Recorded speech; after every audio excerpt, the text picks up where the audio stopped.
Mais Dad, Il est capable de lire une carte. tu pourrais t'occuper des enfants. Oh là là là là là. Tu m'aimes, dis.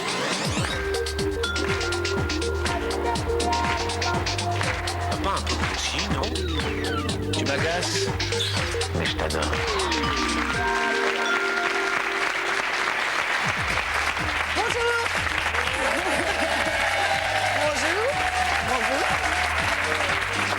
Bonjour, bienvenue sur le plateau de La Vie à deux. Si 40% des Français constituent un patrimoine, c'est pour le transmettre à leurs héritiers. Alors quand on a travaillé très dur, quand on a réussi à monter son entreprise, lorsqu'elle est devenue une passion et une fierté, on aimerait forcément que le flambeau soit repris par ses enfants. Mais par manque de vocation peut-être, parce que le poids de cet héritage est peut-être trop lourd, il en va parfois autrement. Sur le plateau de La Vie à deux, aujourd'hui, nous allons débattre. Est-ce un devoir de reprendre l'entreprise de ses parents? Alors avec nous aujourd'hui Pierre-Jean et Christine. Bonjour. Bonjour. Pierre-Jean était kinésithérapeute de formation et puis à 53 ans, épaulé par Christine, il a relevé un pari risqué, celui de reprendre le restaurant de ses parents. Et puis Muriel et Jean-Noël, bonjour. Bonjour. Ils sont tous les deux viticulteurs, ils ont hérité chacun d'une propriété familiale, ce qui veut dire qu'aujourd'hui, ils gèrent chacun leur domaine et qu'ils partagent leur vie entre deux vignes. Et puis sur le plateau, Claude et Claude, ils sont père et fils, et Claude, père, est déçu, très déçu. Il a pris sa retraite il y a 9 ans et Claude, son fils, n'a pas voulu reprendre l'affaire familiale. Sur le moment, ça a été un vrai déchirement et pour lui, encore aujourd'hui, il est agacé lorsque son fils lui parle de son travail monotone. On les accueille tout de suite, Claude et Claude.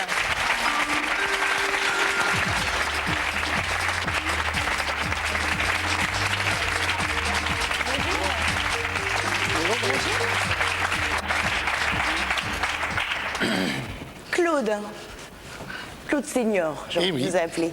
Parlez-moi de votre entreprise. Eh ben, c'est une entreprise que j'ai montée relativement jeune, puisque j'avais 22 ans, à peu près. J'ai démarré avec rien, et puis je l'ai embellie au fur et à mesure des années. Qu'est-ce qu'elle représentait pour vous? Ben, elle représentait tout, hein. Ma vie familiale, parce qu'elle la faisait vivre, et ma vie professionnelle, du commencement jusqu'à la fin. D'une vie professionnelle, bien sûr. Quand Claude, votre fils, vous a dit « je ne veux pas reprendre cette entreprise », qu'est-ce que vous avez ressenti? Ben, ça m'a fait mal au cœur, parce que c'était une entreprise qui marchait bien, avec de bons clients. Et j'aurais pensé que c'était plus facile pour lui de continuer à faire marcher une entreprise qui est déjà créée. De partir avec un capital dans la vie. Voilà, en fait. tout à fait. Alors Claude, Junior, est-ce que cette décision de ne pas reprendre l'entreprise, ça a été difficile à prendre?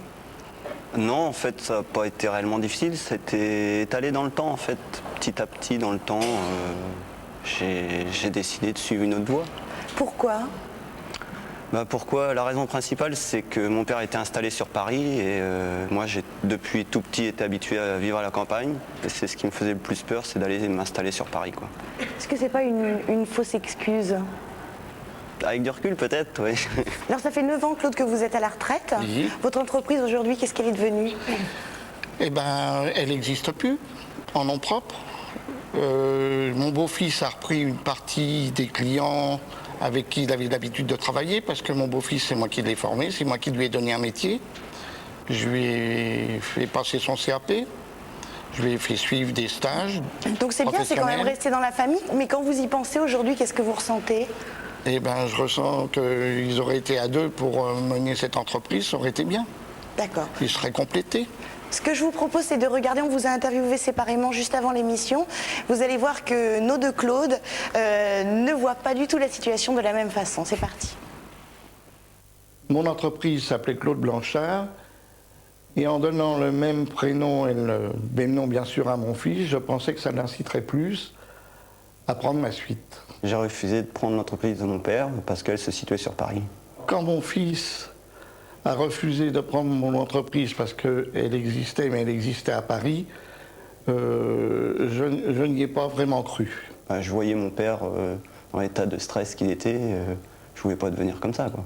Je suis sûr que mon fils aurait été très capable et aurait su s'occuper de l'entreprise comme je l'ai fait. Avant, on avait des chauffeurs routiers qui étaient donc sous ma tutelle. J'avais une douzaine de chauffeurs que je gérais tous les jours.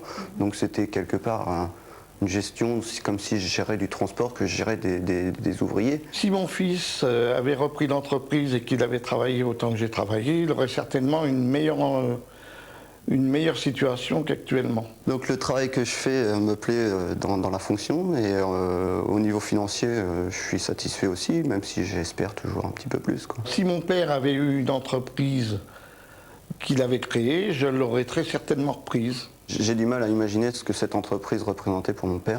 Mon entreprise, c'était tout, c'était ce qui me donnait de la valeur et ce qui me rapportait pour vivre. Je regrette de ne pas avoir repris l'entreprise, mais la vie sur Paris, c'était impossible.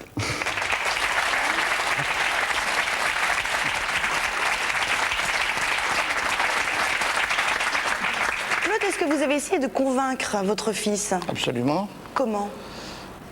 En lui expliquant les bons côtés, mais aussi les mauvais côtés. Il n'y a pas que des bons côtés dans une entreprise, surtout maintenant, compte tenu des charges et tout ça, mais ça n'empêche pas que si on travaille beaucoup, on s'en sort bien. Justement. Alors je lui ai expliqué tout ça. Justement, est-ce que peut-être que vous auriez dû cacher les mauvais côtés? Est-ce que vous avez finalement réussi à lui passer le virus? À mon avis, Non. ça n'aurait pas été honnête de ma part. Il valait mieux que je lui dise exactement comment ça se passait pour pas qu'il aille, s'il avait accepté, de surprise.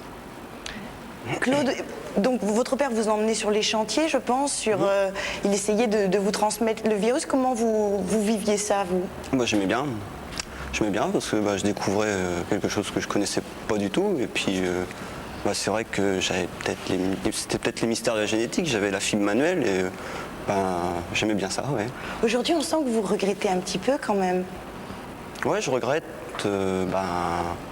Parce que j'aurais peut-être une condition complètement différente de celle que j'ai actuellement, mais d'un autre côté, je regrette pas parce que là, je suis à la campagne, je vis à la campagne et j'aime bien ma petite vie à la campagne, quoi. Claude, qu'est-ce que vous ressentez quand votre fils vous parle de son métier?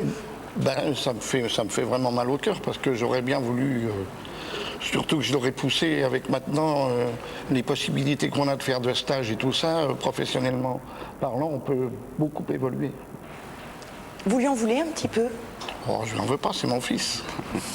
Mais vous avez mal au cœur. Oui. Alors en face de vous, vous avez deux couples. D'abord Pierre-Jean et Christine. Bon, rebonjour. Rebonjour. Pierre-Jean a décidé de reprendre le restaurant de ses parents. Vous aviez 53 ans. Oui. C'est-à-dire que vous avez eu un métier avant. Ah oui, j'ai été... Et puis un jour, vous avez décidé de reprendre ce restaurant. J'ai pas décidé comme ça, c'est-à-dire que mon père est décédé. Et puis, pour assurer un petit peu la suite du patrimoine, comme vous avez dit tout à l'heure, il fallait reprendre cette affaire parce qu'elle valait plus grand-chose. Christine vous a suivi. Elle est venue avec moi, mais pas tout de suite, en fait. Un jour, j'ai eu le dernier acheteur, en fait. Et puis, il me proposait une somme tellement basse que j'ai raccroché, je me suis retourné vers elle et je lui ai dit, bon, j'y vais. Alors, je suis parti, mais elle a suivi. Bravo. Et puis Jean-Noël et Muriel, ils sont tous les deux viticulteurs, tous les deux héritiers chacun d'un domaine. Absolument. Ce qui fait que vous partagez votre vie entre ces deux domaines. Je crois qu'il vous arrive de ne pas vous voir pendant 2 mois et demi, c'est ça? Pas ça, mais... Ça arrive au moment des vendanges, oui, c'est une période... Vous avez eu la gentillesse de nous inviter chez vous, donc on va regarder un petit reportage qui retrace la vie de 2 viticulteurs. Juste avant de regarder ce reportage, si vous aussi vous souhaitez participer à la vie à 2, si vous avez un souci qui gâche votre vie de couple, n'hésitez pas. Par exemple, si votre conjoint est tout sauf un homme galant, il ne vous tient jamais une porte, il ne vous offre jamais de fleurs, il dit à peine merci, et que vraiment ça vous gêne, n'hésitez pas, appelez-nous. Et puis si votre femme est un vrai pot de peinture, qu'elle se maquille vraiment trop et que vous n'aimez pas quand elle est trop maquillée, si vous la préférez au naturel, appelez-nous au numéro de téléphone qui est en bas de votre écran. On sera ravis de vous recevoir sur le plateau de la vie à 2. Et puis maintenant, nous partons dans les vignes à côté de Bordeaux. C'est parti.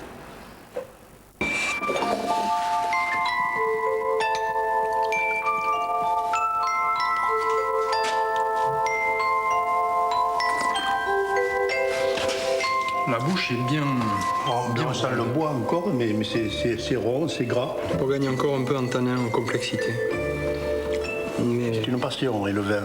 Quand il m'a demandé de revenir sur l'exploitation, j'étais extrêmement heureux Parce que tout d'un coup, l'avenir qui était noir, la continuité du vignoble était en train de se transmettre. Justement, comment ça se transmet de père en fils, si c'est pas par la parole comment ça s'est passé cette transmission en fait Expliquez-moi. Ça ne s'explique pas. Oui, c'est dans le cœur, quoi. Et pourtant, à l'âge de 20 ans, Jean-Noël en avait décidé autrement. Cadre supérieur dans une grande boîte d'informatique, il passera 3 ans dans un bureau avant de revenir sur les terres de son père. C'est ici qu'il rencontre Muriel, l'une des rares viticultrices de la région. Allez, à table maintenant, on va repartir à l'école. Qu'est-ce que ça prend? Un lui demande 96. Tu prends du vin de maman? C'est la date de naissance de Marie. Le vin est ici une histoire de famille, mais chacun sur son exploitation. Tu veux goûter? Pour une femme, c'est un métier qui est très très difficile. Alors qu'est-ce que tu préfères, le vin de papa ou le vin de maman? Les deux. Si elle fait pas du vin, elle fera de la politique. Je crois que la première fois qu'elle est allée à l'école, on lui a demandé ce que faisaient papa et maman. Et maman, elle fait du vin parce qu'elle a toujours les bottes, elle est un peu cracra. Et c'était l'image de Marie-Alix. Ces bottes, Muriel les a rechaussées après des études de psychologie. Aujourd'hui, aux côtés de sa mère, elle perpétue la tradition. Maintenant, on travaille toutes les deux, côte à côte. Et après, il y aura la 3e génération, qui est ma petite fille, qui n'est pas à l'école cet après-midi et qui est sur le chantier. Le matin, elle s'instruit et l'après-midi, elle apprend ce qu'est la vie, le vrai travail. Donc voilà ma maman. Un retour à la terre que sa mère espérait. J'étais la plus contente de la famille, de mon frère et de mon... Parce que je savais qu'on était très très proches. J'étais très attachée à mon grand-père et c'est vrai que quand je suis revenue sur la propriété, c'était aussi pour continuer ce qu'il avait fait. Moi, je suis heureuse là où je suis née là et j'espère que je finirai ma vie, entre guillemets, à Ludemont et que je le transmettrai peut-être à ma fille.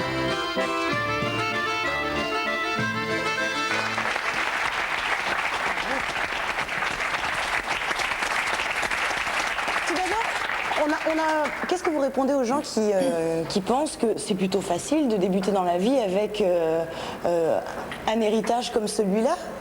Pas du tout, c'est très très dur parce que y a eu les grands-parents avant qui ont installé le vignoble et puis nous qui arrivons.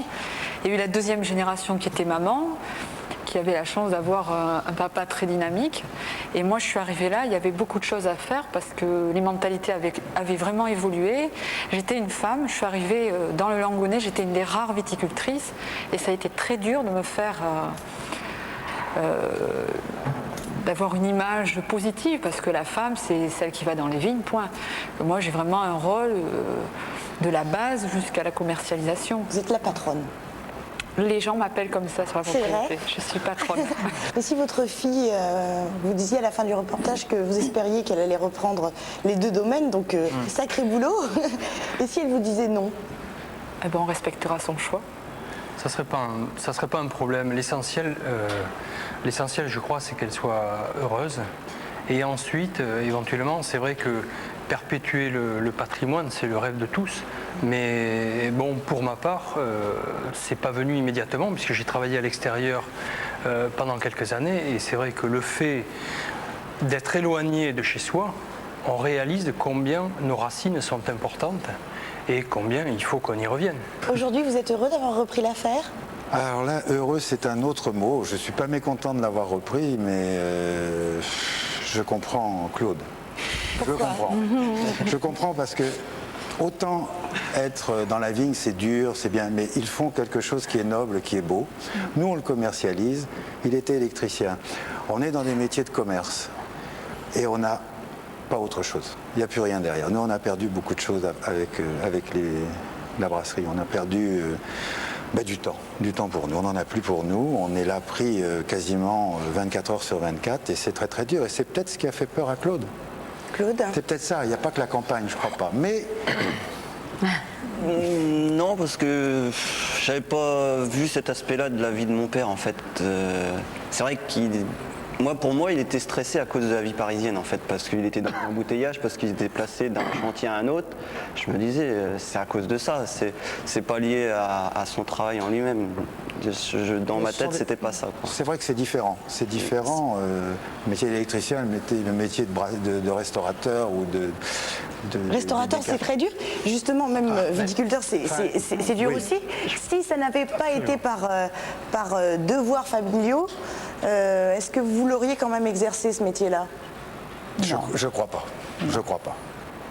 Non, honnêtement, je crois pas. Mais maintenant que j'y suis, j'ai oublié la kinésie, j'y suis, ça y est.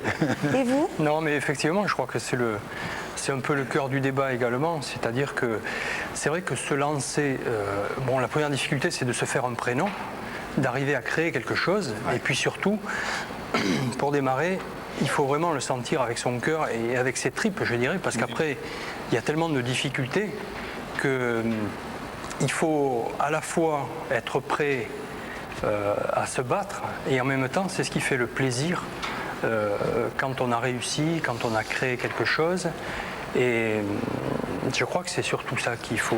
Parce que quand on parle de liberté dans nos métiers, aussi bien les vôtres que le mien, et ceux du bâtiment et les autres, on parle de liberté, mais c'est fictif. On est aliéné au travail. Le travail, c'est toute notre vie. Mais ça vous fait rêver, comme ça, que des enfants aient repris l'affaire de leurs parents? Ça fait plaisir, c'est sûr. Ça facilite quand même les choses. Pierre-Jean, outre le fait que ce soit dur, vous devez quand même ressentir certains plaisirs. Il y a une tradition qui... il y a une tradition, parce que, je vais vous dire, j'ai dans mes origines 3/4 d'Aveyronais. Donc les Aveyronnais, les cafés de Paris, et ils m'ont beaucoup aidé. À partir du moment où j'ai pris cette décision, ils étaient derrière moi. Alors justement, qu'est-ce que ça vous a permis de découvrir ce restaurant? Des difficultés. Des difficultés. Beaucoup de difficultés de fonctionnement, de personnel, de charges énormes, de choses comme ça. On y est allé de façon très inconsciente, mais sans beaucoup réfléchir. On a vraiment tout remis en état, en ordre, aux normes. Et donc ça a été quelque chose de très difficile. Vous avez foncé. On a foncé. On a réfléchi après. Ouais. On commence à réfléchir maintenant. Voilà. 2 ans après, on réfléchit. Il se trouve que ça va pas si mal que ça. Mais est-ce que ça vous a rapproché de vos parents, de votre mère?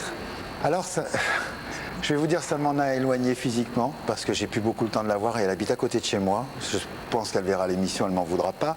Mais par contre, par la pensée, j'ai compris beaucoup de choses. J'ai compris pourquoi j'ai pas de frères et sœurs.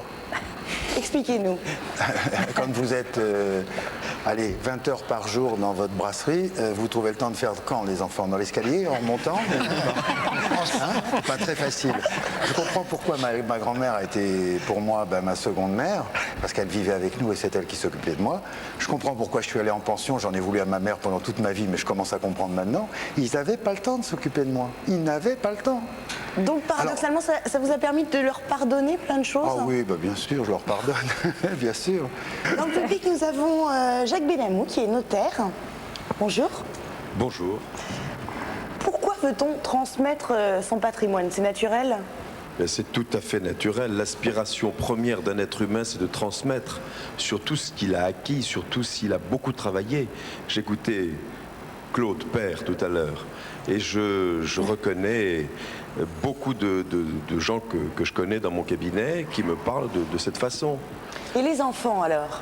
Écoutez, les enfants, vous savez, aujourd'hui, il y a un problème de génération. Les enfants n'agissent plus de la même façon, ils n'ont plus les mêmes valeurs, je pense, que les parents. Je ne dis pas que les valeurs des enfants soient moins bonnes. C'est-à-dire que la société a tellement évolué, les choses sont tellement plus compliquées aujourd'hui que, surtout quand ils ont l'exemple de parents qui travaillent, qui triment, et là j'ai entendu parmi vos 3 invités, vos 6 invités, le même discours, eh bien, les enfants n'ont plus envie de trimer comme ça. Il ne faut pas oublier qu'on vit dans une société aujourd'hui où personne ne veut plus travailler. On est aux 35 heures, on aspire aux 35 heures. Après tout, pourquoi pas? C'est une évolution normale, peut-être. Vous êtes en train de me dire que les enfants sont des paresseux? Non, c'est pas ce que je veux dire. Je ne veux pas dire cela, mais les enfants aspirent à autre chose. Ils aspirent au bonheur.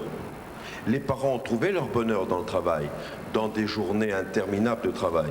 Mais les enfants veulent aussi travailler, se réaliser, mais peut-être faire autre chose que les parents. Ils ont un exemple. Ils voient, monsieur disait tout à l'heure, il comprenait que ses parents n'avaient eu qu'un enfant. Or, peut-être les enfants d'aujourd'hui veulent en avoir beaucoup plus. d'enfants. C'est comme ça que vous expliquez le refus de Claude Junior? Non, je comprends Claude Junior qui veut aller à la campagne. La vie à Paris est vraiment très difficile. Ça, je le comprends tout à fait. Ceci étant dit, il aspire au bonheur, mais peut-être un jour se dira-t-il, j'ai peut-être fait de la peine à mon père, peut-être regrettera-t-il, parce qu'il faut quand même comprendre que, au-delà du bonheur à l'état pur qu'on peut éprouver quand on suit, disons, sa vocation, eh bien, on peut avoir des regrets de n'avoir pas suivi un petit peu, n'avoir pas repris l'entreprise familiale, parce que c'est quand même quelque chose. Créer une entreprise, ce n'est pas rien, c'est un investissement complet. Bien sûr, mais est-ce que vous voyez défiler dans votre cabinet des parents qui poussent vraiment trop leurs enfants à reprendre l'affaire? Qu'est-ce que ça donne? Oui, alors écoutez, il y a deux types de réactions. La première, c'est que il peut y avoir un clash d'abord. Ça, c'est très clair. Les enfants disent, mais je ne veux pas, absolument pas, j'aspire à autre chose que vous, qui aimez travailler. Et la deuxième, c'est que les enfants, pour faire plaisir aux parents, peuvent éventuellement faire des efforts, vouloir continuer, mais au bout d'un moment, ils se disent, après tout, ce n'est pas ma vocation. J'ai fait ça pour faire plaisir à mon père, j'ai fait ça pour faire plaisir à ma mère, et puis au bout de 2 ans, l'entreprise fait faillite. Alors évidemment, la situation idéale, celle du troisième, qui se dit après tout, j'ai la formation nécessaire, j'ai vu travailler mon père, j'étais avec lui, tout ça.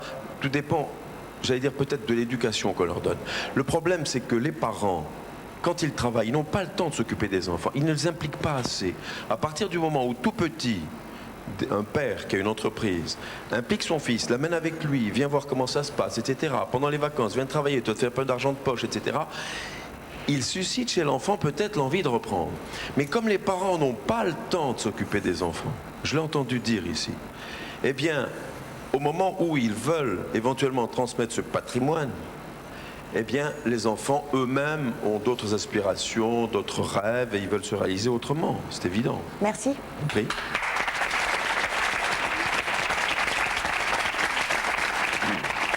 Claude, vous vous êtes reconnu? Ouais, un petit peu, oui, quand même. C'est vrai que quand on parle de regrets, c'est vrai que maintenant j'en ai des regrets parce que j'ai une capacité de réflexion qui est complètement différente de celle que j'avais quand j'étais plus jeune. Et quand faut être un petit peu stupide, on vous amène un beau cadeau, vous n'avez qu'à le prendre, à vous donner un petit peu le mal pour faire la formation nécessaire et puis vous n'avez qu'à en profiter, quoi. Quelque part, c'est bénéfique pour vous et ça fait plaisir à son père, en fait. Mais est-ce qu'il est trop tard maintenant? Vous avez cette impression-là? Non, il n'est jamais trop tard pour bien faire. Oui, j'ai l'impression que vous avez tous commencé par faire d'autres choses pour revenir au nid, entre parenthèses. Vous pensez qu'il faut faire autre chose avant? Oui, je pense que pour l'efficacité ensuite dans le travail, c'est utile de faire autre chose parce qu'on a une autre vision.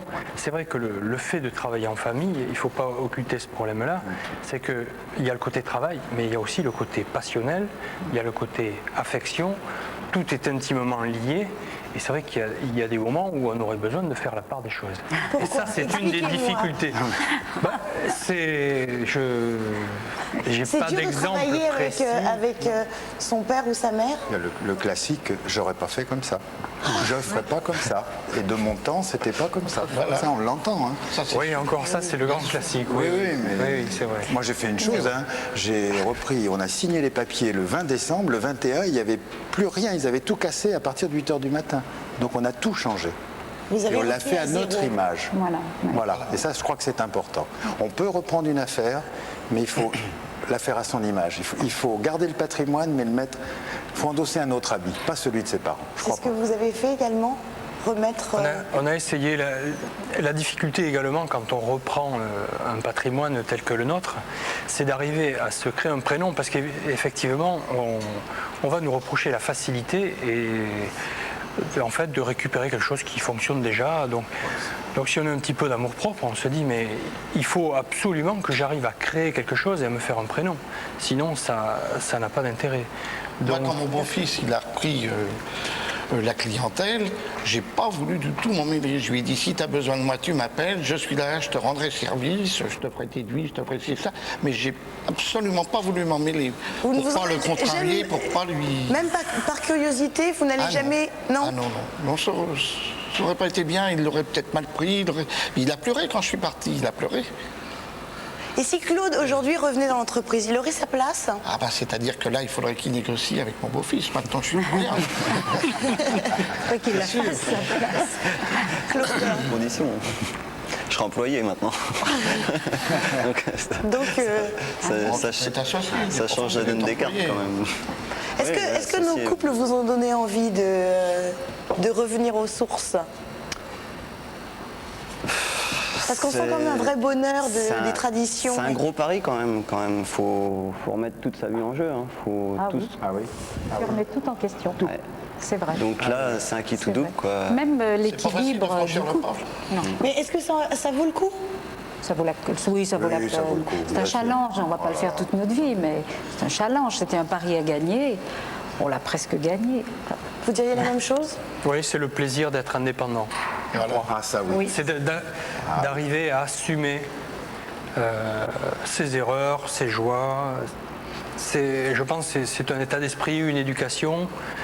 Mais je pense qu'on a peut-être aussi, je reviens sur ce que disait Maître Benhamou, c'est vrai que à la campagne, ça s'est toujours fait comme ça. Depuis tout gosse, les enfants vont aider au champ, participent. Et peut-être que le fait d'avoir eu toute cette jeunesse-là, on n'en est pas mort. Et au contraire, ça nous crée des souvenirs, une nostalgie. Pourtant, on n'est pas très vieux. Mais je pense que ça joue également dans notre volonté de revenir. Un avantage, c'est que ça oblige à se battre. Quand on est à son compte, comme ça, on est obligé de se battre.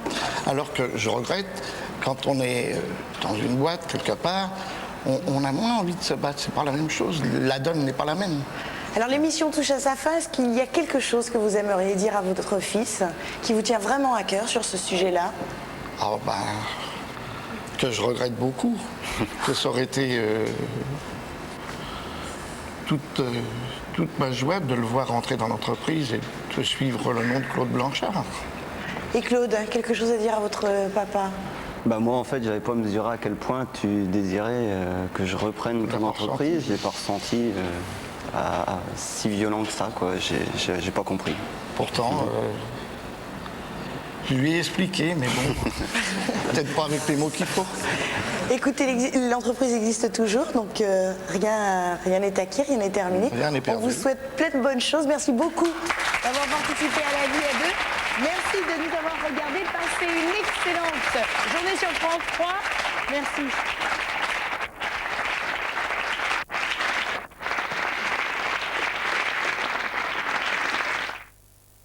Aujourd'hui, avec Janine Morini, nous vous proposons un typique